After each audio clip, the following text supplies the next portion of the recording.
Саламатсыздар ма қыздар, менің каналыма қош келдіңіздер. Бүгін сіздерге үй жағдайында жарыне пельмен, яғни қуырылған пельмен дайындайтын боламыз.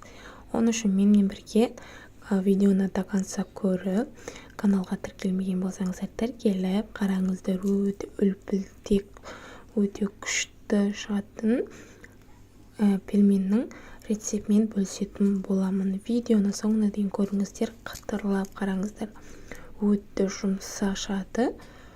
Осылай базарда магазинде сатылатын пельмендер жасайтын боламыз. Әуелі бізге бір жұмыртқа керек болады. Бір жұмыртқаны шағып, тұз саламыз ішіне.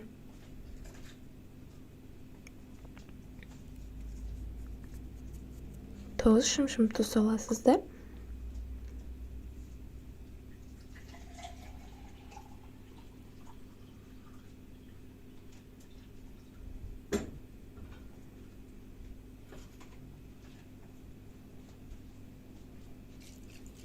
Сосын су құямыз. Суды жылы қысаңыздар да болады. Орташа жылы болу керек.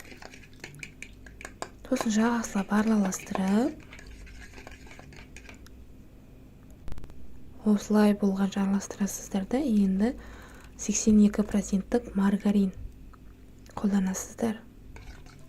Міндетті түрде 82% болу керек.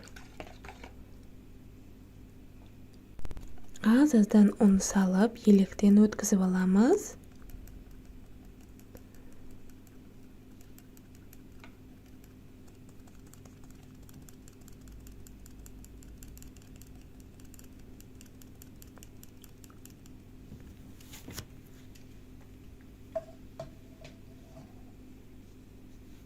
Енді орташа қамыр елейміз. Жұмсақ та емес, өте жұмсақ еді, қатты да емес, орташа қамыр елеңіздер. Сол кезде пельмендеріңіз өте әдемі шығады. Осылай видеода қалай көрсетіліп жатыр, дәл солай жұмыс жасаңыздар. Сонда бір жасағаннан құсап шығады. Бәрін грамм-граммен істеңіздер. Сонда идеальный болып шығады. Осылай бәрін араластырып, қамыр елеп аламыз. Онда азғантай салып жіберіңіздер. Мен шамалы көптеу салып жібердім.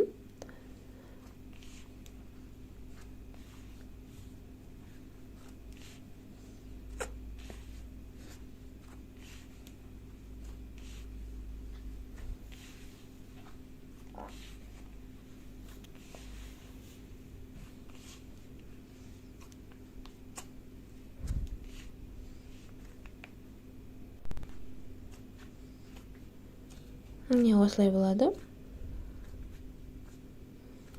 Жақсылап иіні қалдырғанша илеңіздер. Сосын 20 минутқа тындырып қойыңыздар. Міндетті түрде 20 минутқа тыну керек. Сонда жұмсарып, әдемі жайылады. Күшті болып шығады. Достар, менің каналға тіркелмеген болсаңыздар, тіркеліп алыңыздар. Күнделікті сіздерге арнап, күнделікті рецептер шығаратын боламын. Және өз ойларыңызды комментарийға да жазуды ұмытпаңыздар. Міндетті түрде қандай сұрақтарыңыз бар, мен комментарийді бөлмесінде жауап беретін боламын. Осылай жұмсақтау қамыр елеп аламыз.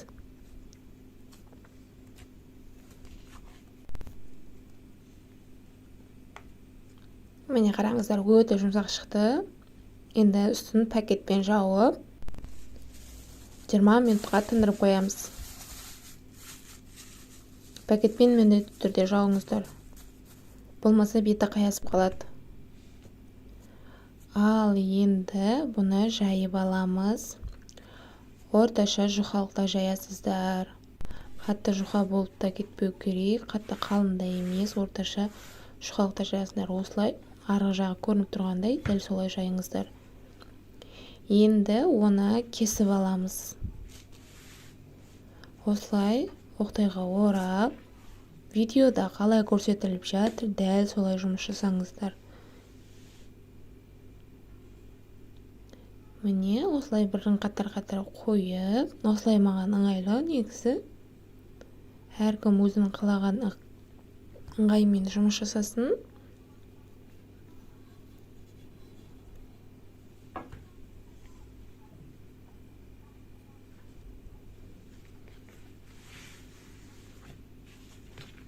Міне осылай енді 4 бұрыштап кесіп аламыз. 9-да 9 кесіп алыңыздар.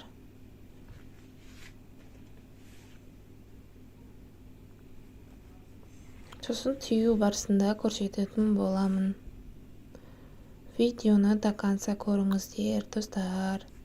Қазақша каналда дамуларыңызды, үлестеріңіз қоссаңыздар.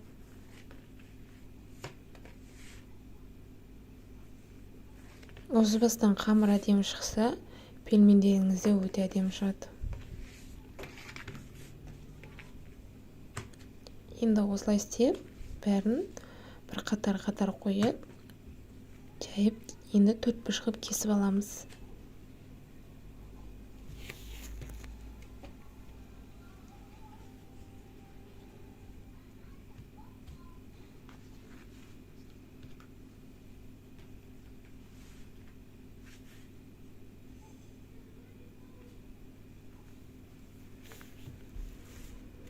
Міне осы өлшемді кесіп алыңыздар, сосын қалғанда осылай өлшеп кессеңіздер де болады. Егер өлшеуге қиналсаңыздар, егер дұрыс шықпаса дегенім, осылай істесеңіздер де болады.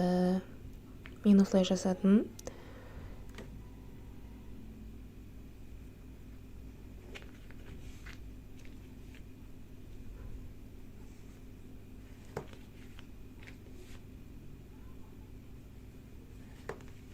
Бәрін осылай кесіп шығып, ішіне начинкасына қалаған начинканы қолдансаңыздар болады. Фарш салып та, мен картошкаға тек қана картошка ғана салдым.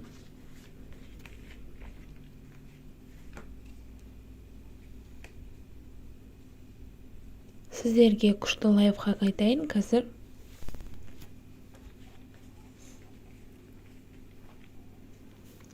Үйде андай пышақ болмаса, осылай вилканың көмегімен екі шетін басып шығасыздар. Сонда әдемі шығады. Гүл сияқты әдемі болады. Үйде ара пышақ болмаса, осылай кессеңіздер болады. Өздерінің арнайы пышақтары бар ғой. Менде болмағандықтан мен осылай жасадым. Өте әдемі шықты негізі. Қазір мен сіздерге түйу барысын көрсетемін. Осылай азғантай көп салмаңыздар, мен көп салып жібердім. Қамырға лайықтау қылып салыңыздар. Өте көп салсаңыздар да піскен кезде жарылып кетуі мүмкін. Соның үшін азғантайдан салыңыздар.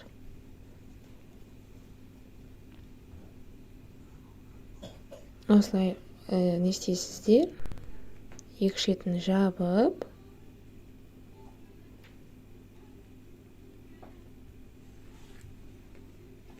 екі шетін жабасыздар. Енді тағын вилкамен жауып шығыңыздар. Ерінбесеңіздер, осылай істеп шықсаңыздар да болады. Енді осылай түйіп аламыз. Әне, әдемі гүл сияқты болып шықты. Мені қараңыздар, өте әдемі шықты. Осылай қалған бәрін осылай түйіп шығасыздар.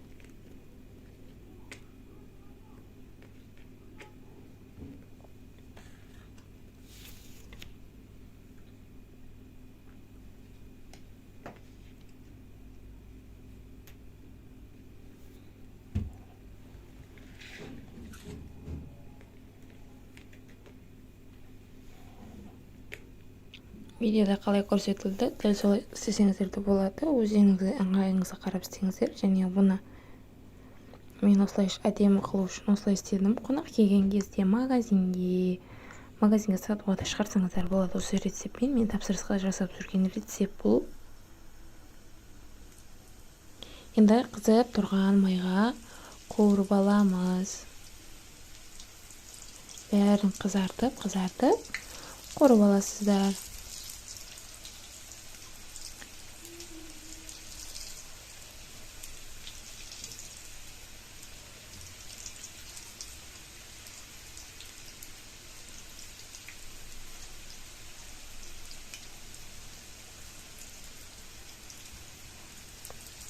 Қызарғанша, ол жағы қызарып, арғы жағы қызарғанша қуырып алыңыздар. Қазір піскен соң көресіздер қалай әдемі болып шығатындығын. Өте дәмді, ерекше қытырлық пельмен.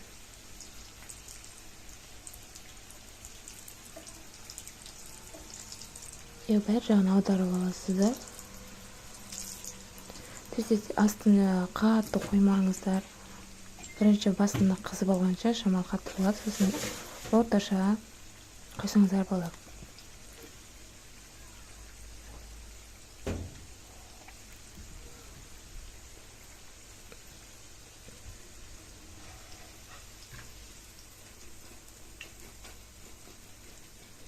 Қалғандарында дәл осылай пісіріп аласыздар.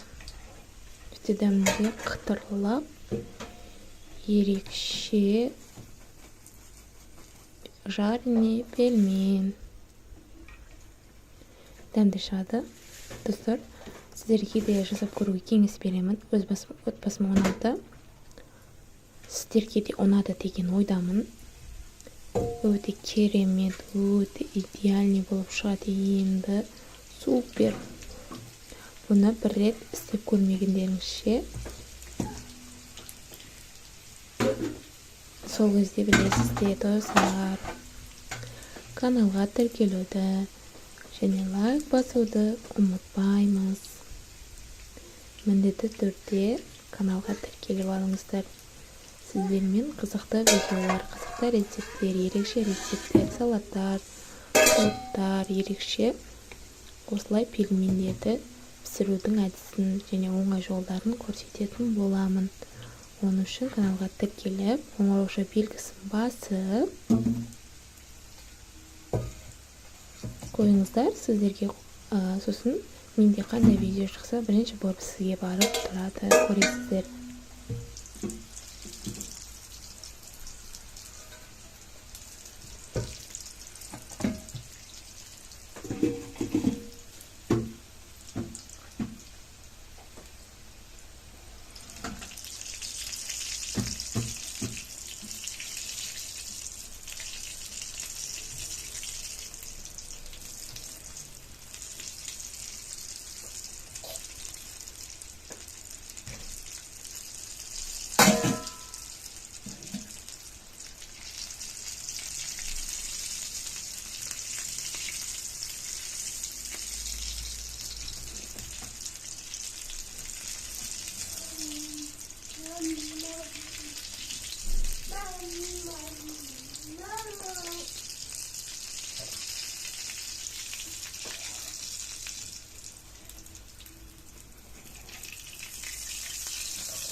Міне бәрін осылай қатар-матар пісіріп аласыздар. Ал дайын болды жареный пельменіміз.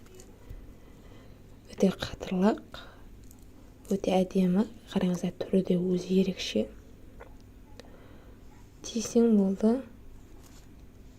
Мені же деген адам сияқты қатырлық, өте әдемі. Және дастархандарыңызға қойсаңыздар да болады, ерекше сәнді көрінеді. Үлпілдеп тұр, үлпілдеп.